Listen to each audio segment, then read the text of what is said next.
प्रशिक्षणार्थी IAS अधिकारी पूजा खेडकर यांच्याबद्दल नवनवीन धक्कादायक माहिती समोर येते।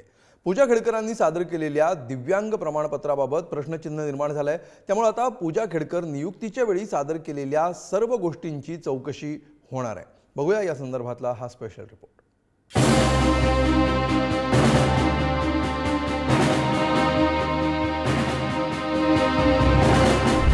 ट्रेनी IAS अधिकारी पूजा खेडकर प्रचंड वादात सापडल्यात। आता त्यांच्या दिव्यांग आणि मानसिक आजारी या प्रमाणपत्राबाबत प्रश्नचिन्ह उपस्थित केले जात आहे। याच प्रमाणपत्रांबाबत महत्त्वाची माहिती समोर आली आहे। पूजा खेडकरांना अहमदनगर जिल्हा शासकीय रुग्णालयातून दिव्यांग आणि मनोविकाराबाबतचं प्रमाणपत्र देण्यात आलंय। 2018 मध्ये अहमदनगर जिल्हा शासकीय रुग्णालयातून नेत्र दिव्यांग प्रमाणपत्र मिळालं। मानसिक आजारी असल्याचं प्रमाणपत्र 2021 मध्ये दिलं। डोळे आणि मानसिक आजाराचं एकत्रित प्रमाणपत्र मार्च 2021 मध्ये देण्यात आलं। जिल्हा परिषदेच्या समाज कल्याण विभागात प्रमाणपत्रासंदर्भातील आवक जवाकाची नोंद आहे। अभिलेखाची तपासणी करता पडताळणी केली असता पूजा खेडकर यांना जिल्हा रुग्णालयाच्या तत्कालीन वैद्यकीय मंडळाने प्रमाणपत्र दिल्याचे आढळून आलेले आहे। 2018 मध्ये डोळ्यासाठी देण्यात आलेलं होतं आणि 2021 मध्ये मनोविकार विभागाचं प्रमाणपत्र त्यांना देण्यात आलेलं होतं आणि 21 मध्ये फायनल त्यांचं दोन्ही याचं एकत्रित करून त्यांनी तत्कालीन मंडळाने त्यांना डिसॅबिलिटी सर्टिफिकेट दिल्याचं नोंद अभिलेखावर आढळून आलेली आहे। पूजा खेडकर या 2023च्या IAS बॅचच्या अधिकारी आहेत। UPSC परीक्षेत त्यांनी 841चा ऑल इंडिया रँक मिळवला होता। मात्र IAS दर्जा मिळवण्यासाठी पूजा खेडकरांनी आपण शारीरिकदृष्ट्या विकलांग आहोत असं भासवलं असा आरोप होतोय। त्यामुळे त्यांनी सादर केलेल्या कागदपत्रांवरही प्रश्नचिन्ह उभं केलं जात आहे। पूजा खेडकरांच्या कागदपत्रांबाबत काय आरोप आहेत ते बघूया। पूजा खेडकर 2019 मध्ये UPSC परीक्षा उत्तीर्ण झाल्या। कमी मार्क्स असल्यामुळे IAS दर्जा मिळू शकला नाही। UPSC परीक्षा देणाऱ्या शारीरिकदृष्ट्या अपंगांसाठी the person with benchmark disabilities वेगळी कॅटेगरी आहे। पूजा खेडकरांकडून दृष्टीदोष आणि मानसिकदृष्ट्या विकलांग असल्याचं प्रमाणपत्र सादर करण्यात आलं। वार्षिक उत्पन्न 8 लाखाच्या आत दाखवून नॉन क्रिमिलियरच्या कॅटेगरीमध्ये बसवल्याचा आरोप होतोय। UPSC परीक्षेमध्ये 821 मार्कांची रँक मिळवूनही दिव्यांग आणि नॉन क्रिमिलियरच्या प्रमाणपत्राच्या आधारे IAS दर्जा मिळाला।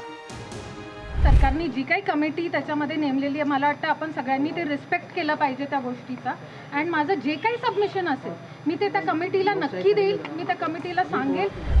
जिल्हाधिकाऱ्यांपेक्षा जास्त रुबाब करणाऱ्या प्रोबेशनरी IAS अधिकारी पूजा खेडकरांचं नवे कारनामे समोर येत आहेत। त्यांच्या या कारनाम्यांची चर्चा पुण्यातल्या गल्ल्यांपासून दिल्लीपर्यंत आहे। त्यामुळे पूजा खेडकर त्यांच्या प्रकरणात त्यांचे वडील निवृत्त सनदी अधिकारी दिलीप खेडकर लवकरच माध्यमांसमोर बाजू मांडणार आहेत। पूजा खेडकरांच्या वडिलांनी काय म्हटलंय ते पाहूया। आपली मुलगी पूजा खेडकरला जाणीवपूर्वक लक्ष केलं जात आहे। आपल्या मुलीने कुठल्या प्रकारे चुकीचं वर्तन केलेलं नाही, यामागे कोणाचं तरी षडयंत्र आहे। पूजा खेडकर यांच्यावरती होत असलेल्या आरोपांची चौकशी होऊन योग्य ती कारवाई होईल। खेडकर कुटुंबाला बदनाम करण्यासाठी जुने विषय उकरून काढले जात आहेत। FIR रजिस्टर करना चाहिए था। ये जो फर्जी डॉक्यूमेंट बनाते हैं, it comes under the section of forgery. इसको फोर्जरी बोलते हैं IPC में। ये बहुत हेवी सेक्शन है। FIR रजिस्टर करने के बाद डिटेल चौकसी होती है, तो ये लोग तो FIR ही नहीं रजिस्टर कर रहे हैं। पूजा खेडकर वादात सापडल्यानंतर त्यांच्या आई मनोरमा खेडकर यांचा 2023 मधील व्हिडिओ व्हायरल झालाय। या व्हिडिओमध्ये मनोरमा खेडकर या एका शेतामध्ये हातात पिस्तूल घेऊन शेतकऱ्यांना दमदाटी करत असल्याचं दिसतंय। या प्रकरणी मनोरमा खेडकर यांच्या विरोधात पौड पोलीस स्थानकामध्ये गुन्हा दाखल करण्यात आलाय। मुळशी तालुक्यातील पौड पोलीस स्टेशनच्या हद्दीमध्ये धडवली गावामधला सदरचा प्रकार आहे। हा प्रकार गेल्या वर्षी 5 जून 2023 ह्या रोजीचा आहे। त्या संदर्भाने आम्ही याची पूर्ण खात्री केली। त्यासोबतच ज्या व्यक्तीसोबत हा प्रकार घडलेला आहे ते पासलकर नावाचे व्यक्ती ह्यांचा त्या महिलेसोबत जमिनीवरचा 2007 पासूनचा वाद आहे। त्या अनुषंगाने त्या व्यक्तीची सुद्धा खातरजमा केलेली आहे आणि त्या व्यक्तीने जी काही कायदेशीर फिर्याद ते देत आहेत त्याप्रमाणे आम्ही ती नोंदवून घेणार आणि पुढील कायदेशीर कारवाई करणार।